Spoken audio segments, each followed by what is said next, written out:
কিসের কিরকম কাহিনী? আমি তো বুঝতেছি না। বলতেছি তোদের, আগে চল ওখানে এসে বসি। চল তাহলে। এরপর ইরা ওদের সবটা বলতে থাকে।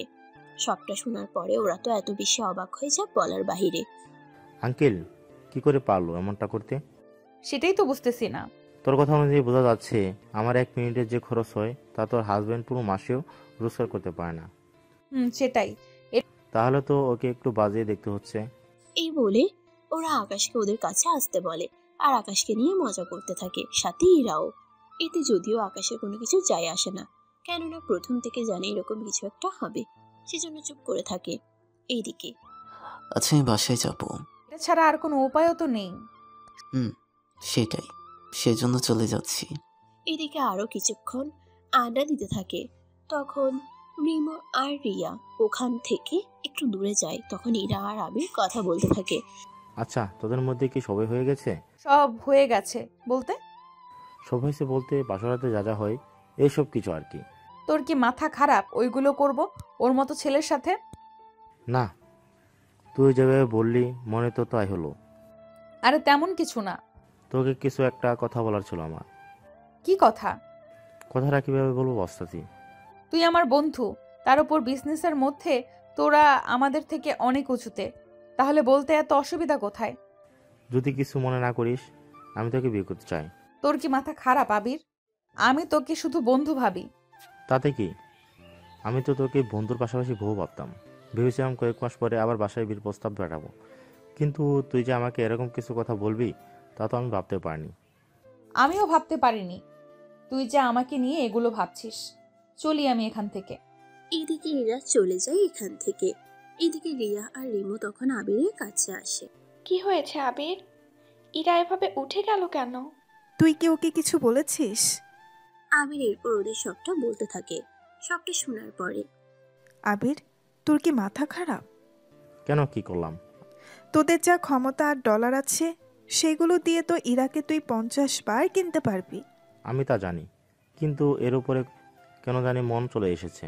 কিন্তু ওই আকাশের বাচ্চার জন্য কিছুই হলো না। আমার মনে হয় তুই ইরার ব্যাপারটা মাথা থেকে নামিয়ে দেওয়া ভালো হবে। আমারও তাই মনে হয়। আমি তো তাড়াতাড়ি হাল ছাড়বো না।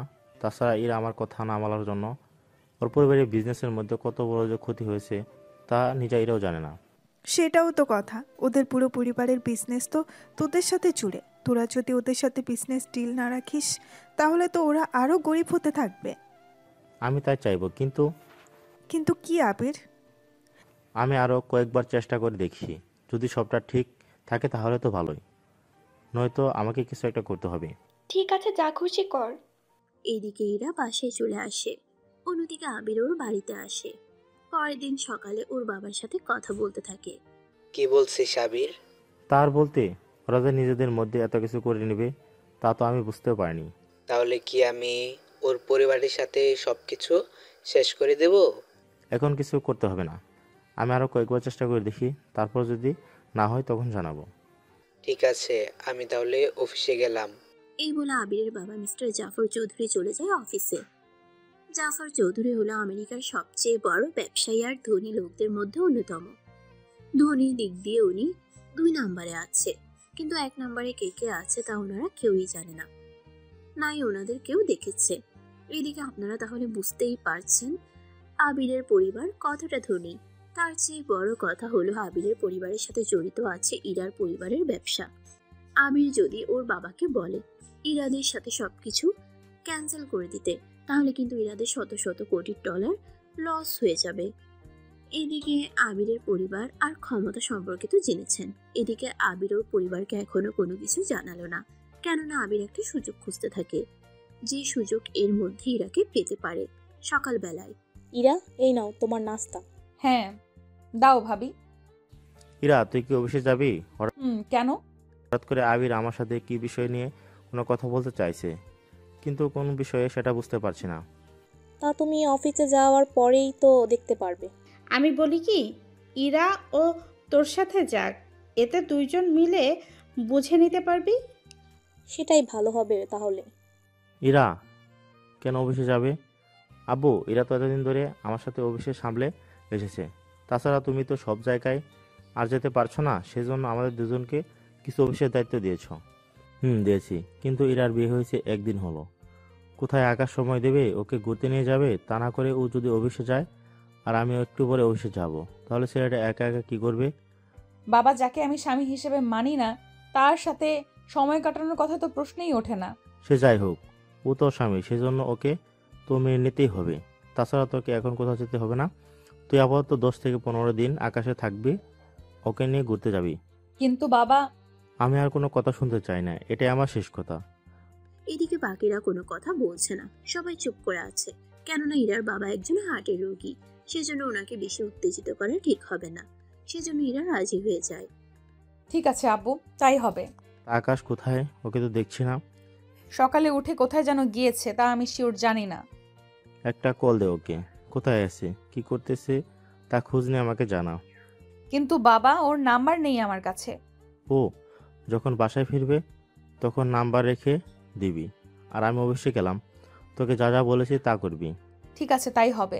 এইদিকে ইরার ভাই আর ইরার বাবা চলে যায় অফিসে। ওনারা যাওয়ার 1 ঘন্টা পরে আকাশ আসে বাসায়। ওকে দেখার পরে, কি ব্যাপার, কোথায় ছিলেন এতক্ষণ ধরে? একটু কাজে বাইরে গিয়েছিলাম। কাজ যদি শেষ হয়ে থাকে তাহলে নাস্তা করে বাড়ির কিছু কাজ আছে ওইগুলো করে নাও। বাড়িতে তো কাজের লোক আছে, তাহলে আমি বাড়ির জামাই হয়ে এইসব কাজ করব? তোর তো কোনো মান নেই। যদি থাকতো মা তোকে কাজ করতে বলতো না। সে যাই হোক, নাস্তা খেয়ে কাজগুলো করে নে তাড়াতাড়ি করে। এইদিকে ওনাদের এমন কথায় আকাশ বেশি কষ্ট পায়, কেননা ওনারা যেসব কাজ করতে বলেছে তা কখনো করেনি। সেজন্য নাস্তা করে সে কাজগুলো করার ট্রাই করতে থাকে। এইদিকে বিকালের দিকে কাজ শেষ হয়, সেজন্য গোসল শেষ করে একটা শার্ট আর প্যান্ট পরে নেয়। কিন্তু আকাশে বেশি শার্ট প্যান্ট নেই বলে পুরনোগুলো পরেছে। তাই এরা দেখে, এগুলো কি পরছিস? কেন, শার্ট প্যান্ট? তা তো আমিও দেখতে পাচ্ছি, কিন্তু এত পুরানো কেন? কি করব, আমার তো নতুন কিছু নেই যে পরবো। ইরার তখন কি যেন ভাবতে থাকলো। তারপর আকাশকে নিয়ে একটা শপিং মলে আসলো, সাথে রিয়া আর রিমুকেও আসতে বলল, কেননা আকাশকে শপিং করিয়ে দিবে আর ওরা দুজন শেফাকে অপমান করতে থাকবে। এটাই ছিল ওদের প্ল্যান। ঠিক যেমনটা ভাবলো সেরকমই হলো। ওরা দুজনে এসে হাজির হলো শপিং মলে। কিন্তু ইরা ওদের দেখে এমন ভান করলো মনে হচ্ছে ও কিছুই জানে না। একটু পরে, কিরে, তোরা এখানে? আমরা তো এসেছি একটু কেনাকাটা করতে। তা তুইও কি এসেছিস কিনতে? এসেছি, তবে আমার জন্য না। তাহলে কার জন্য? এই খ্যাত ছেলেটার জন্য? আরে ও তো আমার হাজবেন্ড। আরে মজা কেন করিস? ওর মতো খ্যাত ছেলে কিনা তোর হাজবেন্ড হবে? হাসালি বান্ধবী।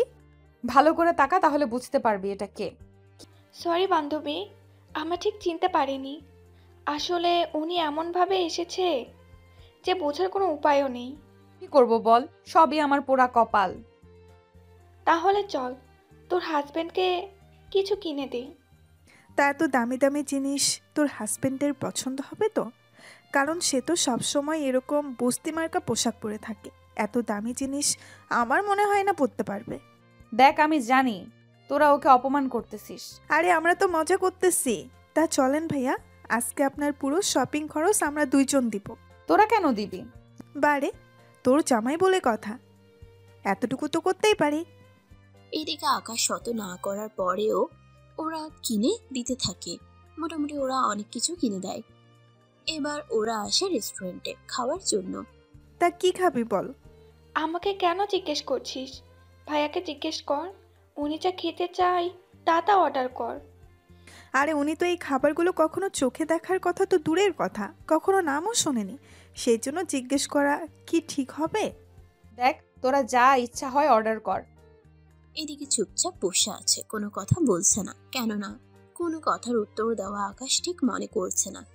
সেজন্য বসে আছে আর কথাগুলো শুনতে থাকে। এদিকে ওয়েটার খাবার নিয়ে আসলে ওরা সবাই খেতে থাকে। খাওয়া শেষ হওয়ার আগে আকাশ ওয়াশরুমে যাওয়ার জন্য চলে যায়। তখন, কি রে ইরা, কেমন দিলাম? তোরা তো একদম ফাটিয়ে দিয়েছিস। দেখতে হবে না কার বান্ধবী আমরা, কিন্তু রেস্টুরেন্টের খরচ ওই বেটাকে দিতে বলি। কি বলিস তোরা? কিন্তু ওর কাছে তো $1 হবে না, তাহলে বিল দিবে কি করে? দরকার পড়লে এখানকার প্লেট থেকে শুরু করে যাবতীয় যা কিছু আছে সবই ধুয়ে নিবে। এরকমটা করা ঠিক হবে না, পরে তো আমাদের অনেক কথা শোনাবে লোকজন। কিভাবে?